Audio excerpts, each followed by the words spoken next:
Here's an unbelievable, not to mention shameful, statistic about Australia's building industry.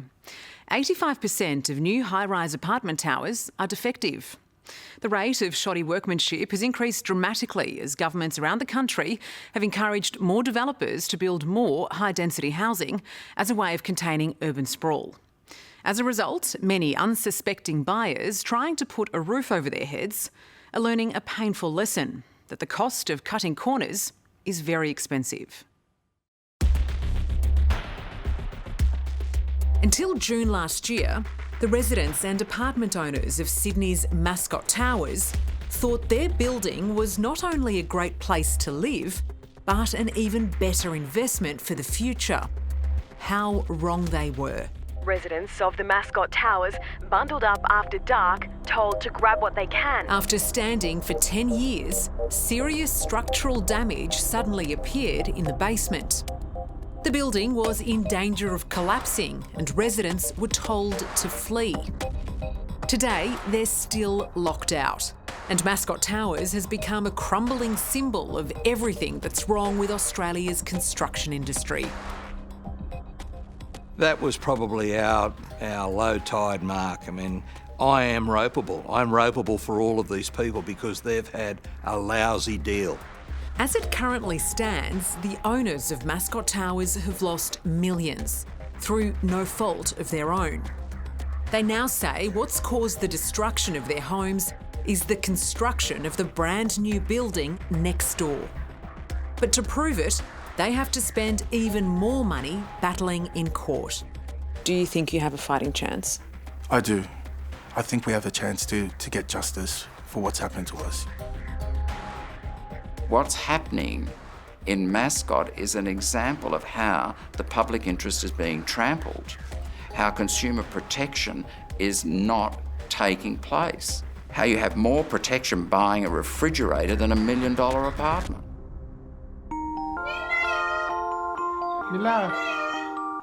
Anthony Najafian couldn't have been more excited when 10 years ago he bought his first home, an apartment in what was then the newly built Mascot Towers. He knew it was a great place for his young family. Yay! You know, it's 10 minutes to the city, close to the beaches. You know, you've got all these shops around here. It was really a dream for us. For 9 years, all was well for Anthony and the other 131 owners in the block. It was really a dream to be somewhere close. But late one afternoon in June last year, they were all emailed and told the building was sinking and it was so unsafe they must evacuate it immediately. So it was really short notice. You know, people were pretty much blocked and held back. Yeah, we just would not have imagined anything like that occurring ever in our lifetimes. As shocking as the news was, it got worse as it became obvious the residents wouldn't be returning to their apartments anytime soon. They had to find other accommodation while continuing to pay mortgages on units they couldn't live in, rent or sell. But Anthony says the biggest blow was when they received the repair bill to fix the tower's structural damage, $53 million, including interest. How are you going to do that? How are you going to repay that? Not 100% sure. All I can do is, as I said, take it day by day. Well, it's completely unfair. Yeah, it really is. We haven't done anything wrong. All we've done is try to do our best for ourselves and our family. Why should we have to go through this? Buying an apartment shouldn't be a jail sentence. Is that what this feels like, a jail sentence? Very much so, a jail sentence where you're, continuously paying, without prospects of being able to survive. Incredibly, Mascot Towers was the third residential block in New South Wales in less than a year to be declared dangerous and uninhabitable. Back in November 2018, this inner Sydney apartment complex was abandoned after water damage made it unlivable. A month later, on Christmas Eve, Police marched into the building with battering rams. 300 residents were evacuated from the Opal Towers because of structural damage. By the time of the drama at Mascot Towers, questions were finally being asked about the entire construction industry. I mean, terrible. I mean, We were organising mental health services to help these people. I mean, this is emotionally awful bloody stuff. We're completely satisfied with the quality of work. David Chandler knows a thing or two about building things properly. In the 1980s, he was in charge of construction of Parliament House in Canberra. Been related to the earlier parts of the job. Last year, following the Mascot Towers evacuation, the New South Wales government appointed him Australia's first building commissioner. Cutting corners has become the way everybody does it. His brief is to rid the industry of dangerous developers, builders and certifiers who, up until now, have been able to flourish because of a severe lack of checks and balances. We're talking about shonky builders, we're talking about shonky developers, we're talking about people who think you can get away with what you can get away with, and we've just got to draw a line in the sand and say those days are over. To help in his battle, the state government has armed him with new legislative powers to prevent defective developments and finally protect homeowners. I am going to have a power to intervene, and it won't be a pretty experience if I do intervene. People who put their life savings in a piece of bricks and mortar like an apartment deserve to have the confidence that in fact it is what it is. David Chandler promises to be a saviour for homeowners, but his appointment comes too late for anyone with an apartment in Mascot Towers. Instead, they've been forced to go to court. And in their sights is development company A-Land, run by Andrew Herstow. The residents claim A-Land's development, constructed right next door to Mascot Towers, led to their problems. There was literally times during the building where, you could see the building shaking visibly. Owners like Anthony Najafian say A-Land's excavation of its building site caused a hole underneath Mascot Towers, which literally made the building sink. It can't be cheap, though, trying to sue a developer. No.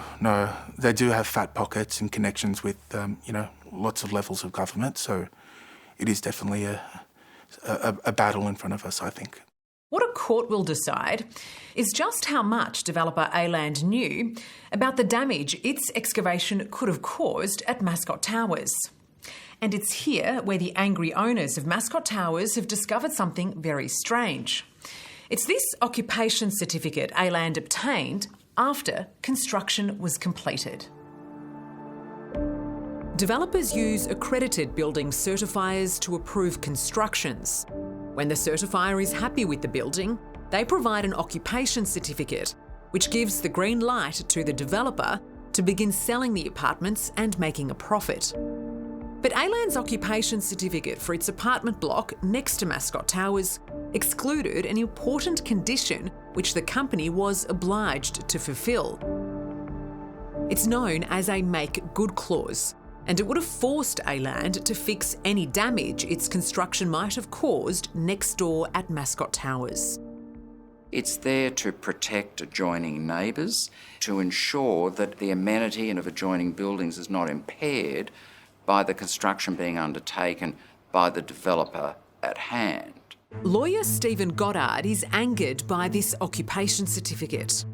He says the exclusion of the make good clause meant that A-Land didn't have to rectify any damage it might have caused to Mascot Towers.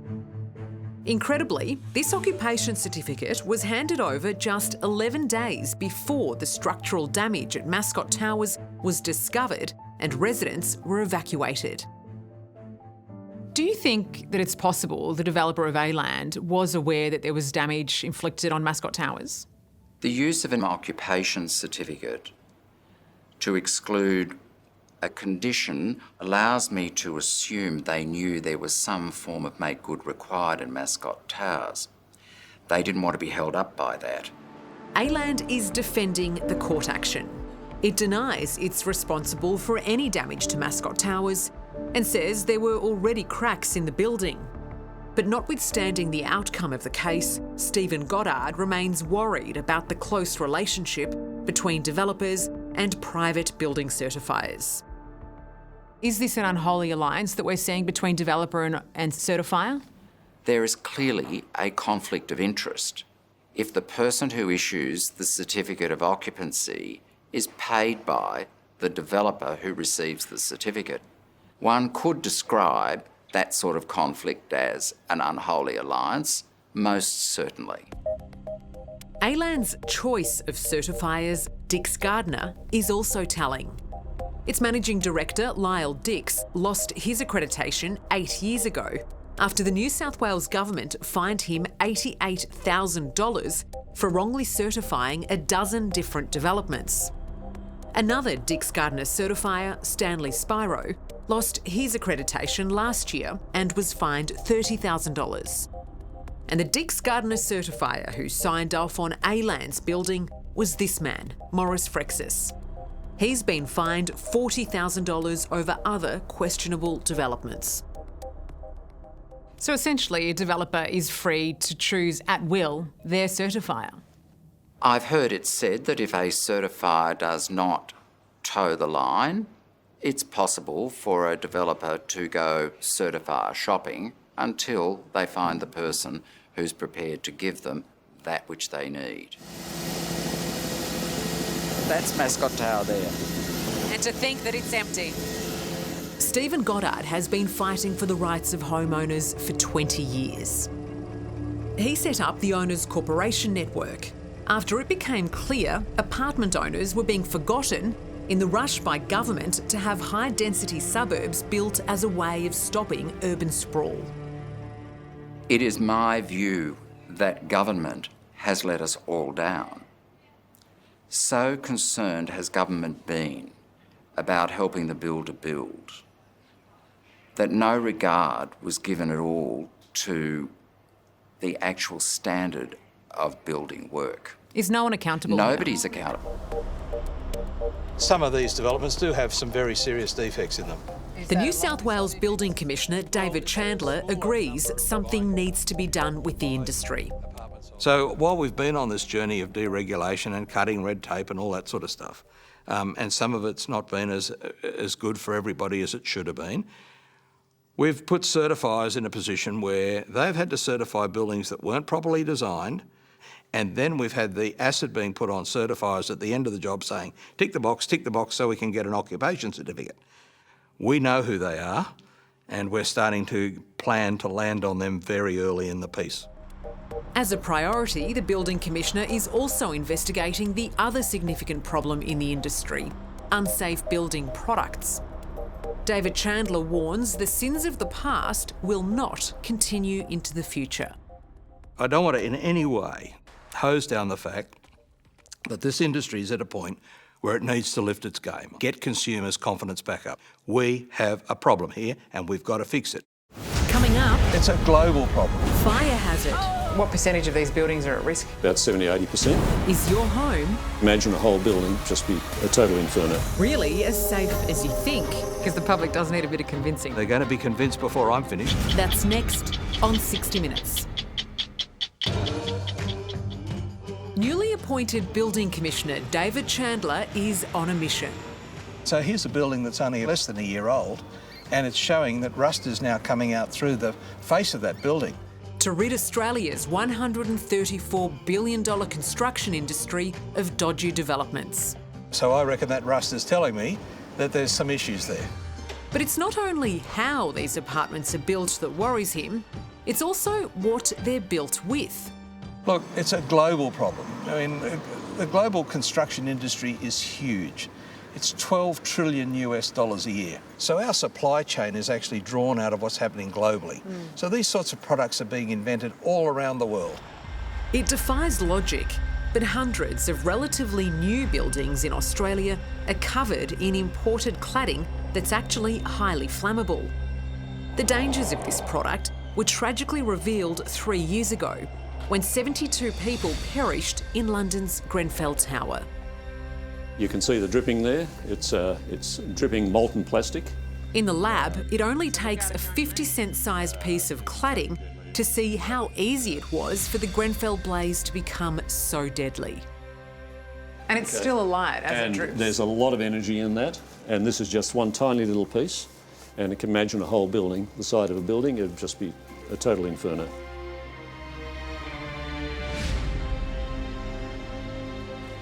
Last year in Melbourne, residents in the Neo 200 residential tower had a very lucky escape after a stray cigarette thrown in a waste bin on a balcony set the building's cladding alight. 18 months later, some owners have still not been allowed to return to their apartments and still have little idea about the damage caused. But I never had any information from the strata or the real estate about the extent of damage. I never had like a true picture of what's going on.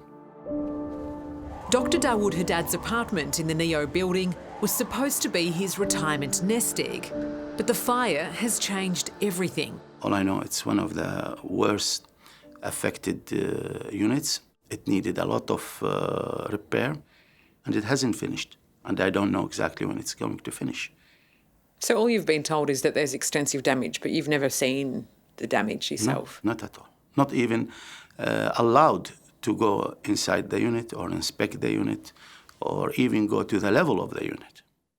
Incredibly, Neo 200 was the second building in Melbourne affected by combustible cladding. It forced the Victorian government to take immediate action, earmarking $600 million to rectify almost 500 buildings with defective cladding. But it's the only state actively fixing the dangerous buildings, with the rest of the country falling behind. See the dripping that's taking place, and that's dripping fireballs. That's why scientist Dr. Vit Garnis We usually video this. is busier than ever. See also the separation. His firm, CTEC, removes and tests The aluminium clad. about 100 cladding samples every week from all over Australia. What percentage of these buildings are at risk based on your testing? I would say that there's about 70-80%. Wow, do that's require very some sort significant. of attention. The cladding has become popular here because it looks good and it's cheap.